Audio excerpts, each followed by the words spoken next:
Yeah, obviously, give Little Rock a lot of credit. Outplayed us, out-toughed us.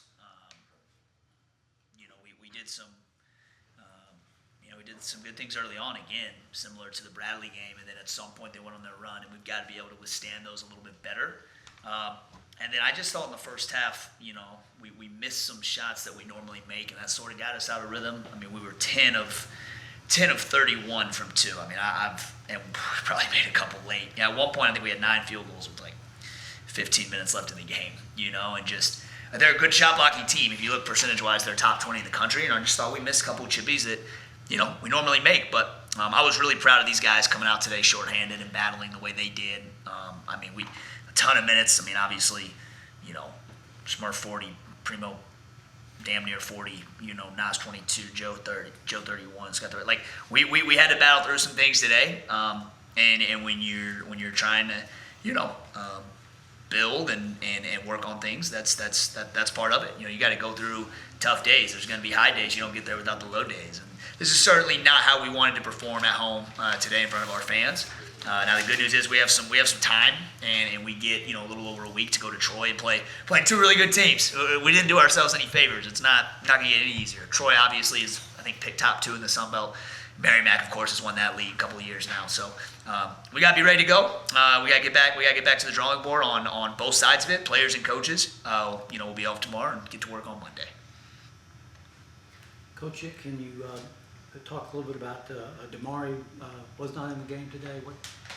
Yeah, look, we had a couple guys out, and listen, at the end of the day, it's they'll be back. We expect all of them back. Come Monday, and it is what it is. There's things that we want to uphold. There's a standard we want to uphold.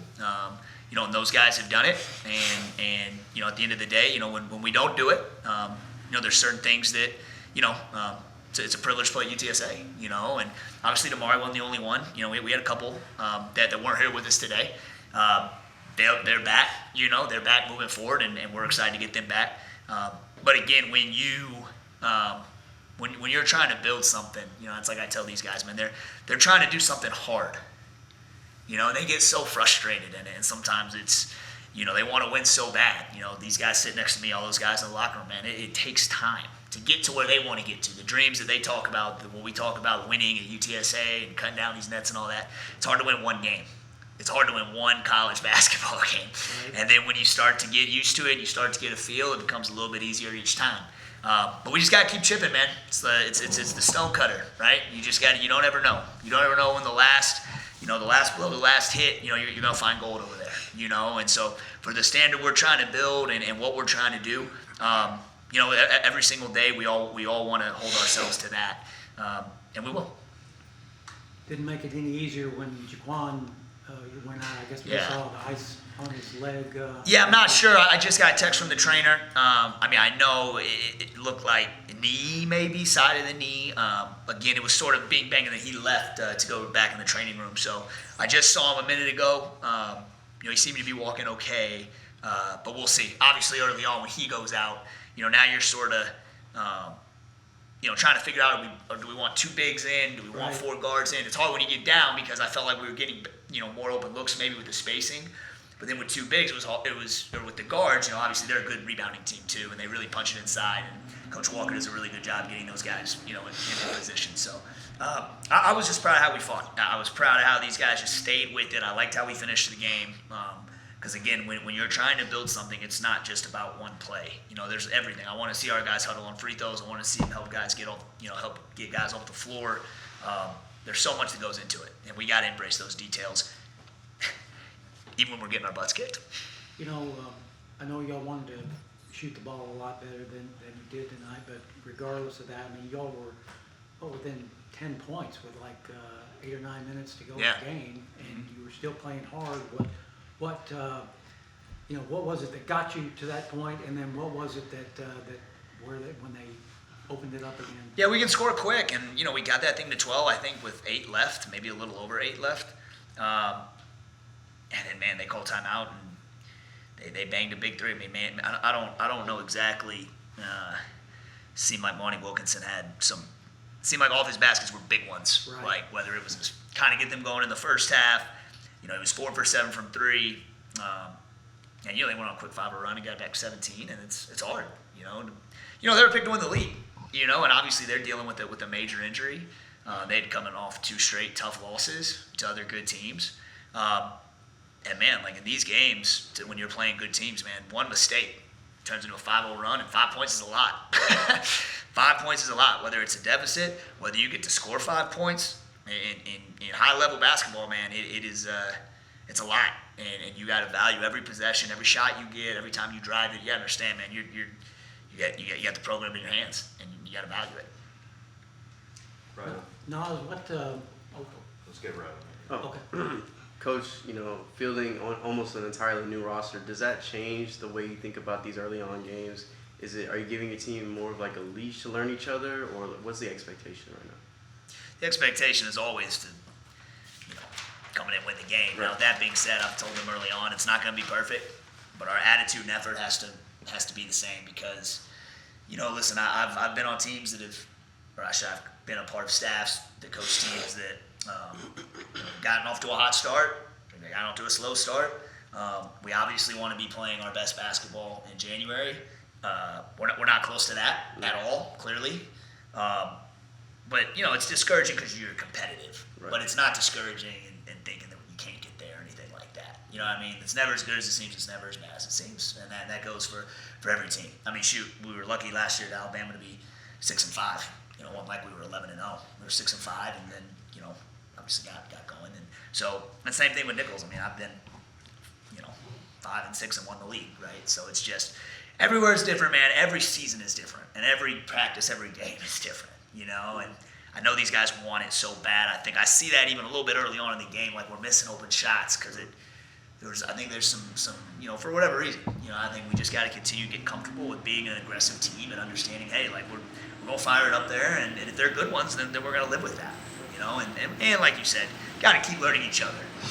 Like great connected teams win, and that's hard. When you got 13 teams, it's not like they don't want to be connected. It just takes time. You can't force it. It's got to be organic, and it's coming. Yeah. It's coming. So, not the greatest shooting performance today, but that aggressiveness won't change going forward. You like to see your guys taking those shots, building confidence, even though they're not always going to fall. That doesn't change. Yeah, I'm not saying they were all great shots, but Yeah. I think as you get down, I thought we took some ones when we were down. Maybe it's like okay, but like off the top of my head, like I think I got Smurf sitting right next to me. He was 2 for 8. Like I wish he would have shot 18. I think it's going in every time he shoots it. Nas is the same way. And obviously Nas was 2 for 6. I thought all of his were really, really good looks. And I could go down the line. There's not one. I'm sure there was one that maybe we didn't love. But again, like it's basketball. Come in, go 2 for 8. I'm a big believer in percentages. Both these guys, when they take good ones, are over 40%. So I feel good that probably come out and go 5 for 5 here in the next half. So. Now, what's been your takeaway just from the start of the summer to this point? What's it been like for you and for this team to kind of try to come together with so many new guys coming in all at once, and then trying to figure out what everybody does? It's a process. What are your takeaways just from the start when you first met everybody to this point? Where are you right now? I mean, yeah, the process from when we first got here to now, it's been a very great process. From when we got here, we was all strangers. Now we're all teammates together. We made a huge process, not only just like X and O's, but off the court and stuff like that. Like we're all together and stuff like that. And it's gonna show eventually. All the work that we put in from day one to now, it's gonna show eventually because we work our tails off. Coach Claunch and staff and the players, we all work our tails off, and I'm sure it's gonna show eventually. And like you said before, we're gonna play our best ball come January, February, March. Like, rather play our best ball then than to play it now. Do you feel you play a different role, being the only returner from last season, seeing how the last staff operated, and seeing now you got the new coach, Coach Claunch, and all the new guys? Do you feel you have a different type of role with that experience, or is it just kind of still the same? I mean, when Claunch came in right away, like he showed me love from the jump. He wanted me to stay and bring me back and be a returner and be the only returner from last year's squad. And obviously, I'm playing a much bigger role than last year. As time goes on, we're gonna continue to play our game and keep getting better as a squad. Because I mean, we only had 6, 7, 8 players right now, but eventually, as the season goes on, we're gonna continue to play our best ball. Smurf, what are your thoughts right now? What was your takeaway from today? My thoughts right now is just getting back in the gym, getting ready for the next game on the 25th against Troy. Think this team is still keeping its confidence up? Are y'all still confident? Oh yeah, most definitely. We're still confident. Missing those 4 guys really played a role today, but us getting back in the gym, getting back together, getting back in the film room, coaching them, talking some things out. We're gonna get back right.